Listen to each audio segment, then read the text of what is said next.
Hi, it's Lucy here, and today I'm going to show you how you can recreate any card design with any papers to make your own version.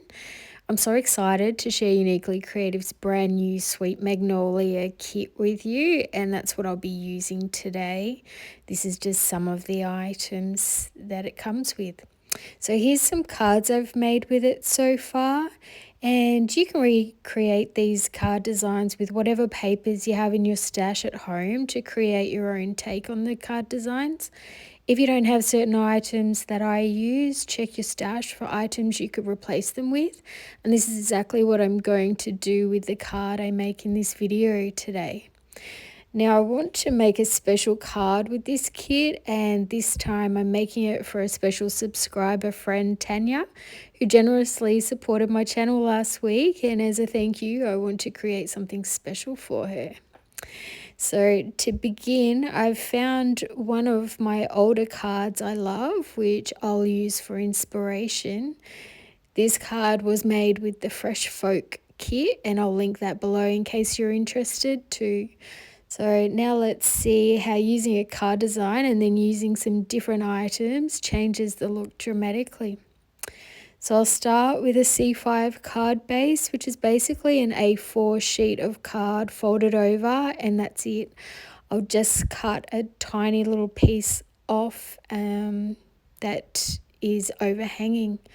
The US equivalent of an A4 sheet of paper is called a letter size 8.5 by 11 inches. So I found these papers which I think will be perfect, and I'm even going to use this bottom strip as I love black and white stripes. I'm going to fussy cut items from the papers, and I'll leave no border around them. If they're intricate, I may have to leave a little bit of white to keep them intact. If they fall apart though, it's okay. I'll keep both parts and just glue them separately, and I've done that on this card today. So onto the card base, and I want the top piece of paper to be around 10 centimeters or so. No measurements need to be exact. I love to create, not do the maths. So just whatever size feels good for you, you just go ahead. The next pieces, I'll just cut the width of my ruler. This way I know it's even all the way along. You can use your trimmer or guillotine, and the width I've cut is about 2.5 centimeters or 1 inch, but again, it doesn't have to be exact. I haven't done this technique in so long, I forgot how I do it. Usually I would stick the paper down with double-sided tape, but leaving the edges so I can get my fingernail underneath to encourage the paper to curl up slightly. I love this look, and I don't do it nearly enough. I'll use double-sided tape to attach the top piece first, and I'll line the paper up with the top of the card, and then I can stick the bottom part down first. Then I'll take off the backing papers to the other tape as I know that it's on straight. I'll add tape to the entire bottom of the card so I know all the pieces will be taped down well too. I'll add the strips to the card, and I'll cut off all the excess ends as well with my ruler. You can also do it with a trimmer or scissors. Now the base is done, I can go ahead and add the floral bunch with foam tape and then start rearranging all the items on the card. And while I'm having a quick play around, some of you have mentioned you like to see the thought process. I'll just let you know, if you love this Uniquely Creative kit as much as I do, there's a link to it down below in the description box. It's also available in a card making bundle with 6x6 papers, and all the items can be bought individually too. So if you just like certain papers I've used today, you can just purchase them. And let me know if you want to see me create more with this kit. I know I'll be creating more cards, but it's up to you guys if I video the process or not.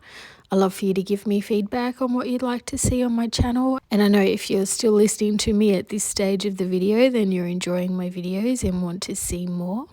I'm going to use the thank you dies from this XOX sentiment die set, and I'll have a link to this below as well. You can find the link under the XOX and under the scrapbook.com as they both sell this set. The easiest way to release the backing on these adhesive vellum cuts is to roll one side of it, and they come off easily. So now I'm just going to glue everything else down, or for some of the items I'll use foam dots. I'll cut off the excess vellum print and then I'll add some of that underneath the flower cluster. I use the other part inside the card, which you'll see a bit later too. I'll add more foam to make sure the flower cluster is secured and even all around as well. And then it's time to glue the sentiment to my card and also the bird, which I've used a little bit of foam tape. I'll go over the sentiment with glossy accents, as this gives it a really polished look rather than just a cardstock sentiment. I've done this towards the end of creating this card to make sure I don't smudge it, because I've definitely learned my lesson many times. I'm using these black markers. They come in a set of 3 as they all have different nib sizes. I'll show each one on some scrap paper before deciding to use the thinnest nib, which is a 0.1. I just want to give a really thin border, as I don't want to take away from the prettiness of the card with a thick black line. I love to scribble my borders, but it also looks really nice if you use a ruler to create straight lines too. I'll add some pearls to the card. I like to use all different sizes, but I feel like the largest pearl I added was too large, so I've gone for the mid-size and the 2 smaller size pearls this time. I don't often do this, but I'm going to also decorate the inside of the card with some of the papers. I'll use this pink strip and cut very thin strips from it to use as borders between the papers.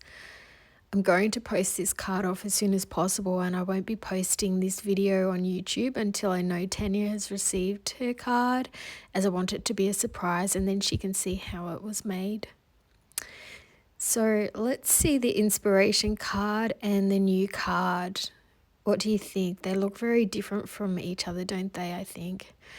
Even though it's basically the same design, they still look completely different cards.